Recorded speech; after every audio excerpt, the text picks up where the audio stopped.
Welcome to my exam mini video 4 on transcription in prokaryotes via DNA snakes. So today we're presented with two snake DNA strands. The top strand is a coding strand and the bottom strand is a template strand. They all are covered with DNA polymerase, which is the core enzyme that makes transcription possible. Now the transcription occurs from right to left. Now let's take a closer look at this unique pattern on the snakes and see what tells us more about transcription. So first, we must know that for transcription to occur, we must have the area of pink scales known as the promoter region. The promoter region contains the orange double stripes, which represents the +1 signal on the snakes. The +1 is the first nucleotide where we can start transcription. The navy filled and unfilled dots stand for the -35 and -10 consensus sequences. These sequences help guide the RNA polymerase to the +1.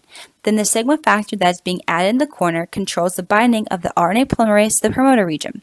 When the factor is combined with the RNA polymerase, it forms the hollow enzyme throughout, which gives the DNA snakes the glow effect. The hollow enzyme then binds the -35 and -10 sequence to start the unwinding of the DNA to form the transcription bubble. Ta-da! Our DNA snakes now have a new shape and the transcription bubble is formed. Next, let's take a closer look at another pattern on our DNA snakes. In our new shape, we have the light green scaly region on our snakes. This represents the coding region where transcription actually takes place and the RNA is synthesized by the flashy blue dot pattern on our snakes. The blue dots represent RNTPs, ribonucleoside triphosphates. They are made up of a base, a sugar, and 3 phosphate groups.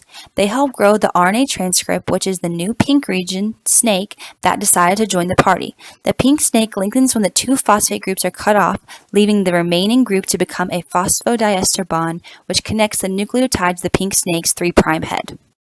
The pink snake then grows and grows, letting transcription lengthen the RNA transcript till it reaches the termination site, which signals the end of transcription. Termination can occur by 2 ways for our DNA snakes. Both are based upon the presence or lack of the protein ROH. Our pink snake can lead to the termination methods of either ROH independent or ROH dependent. We will first go over the dependent method. This termination has the presence of the ROH factor, which is helicase activity. Once the ROH reaches the 3' end, it uses helicase to unwind the DNA/RNA hybrid in the transcription bubble, which terminates the transcription.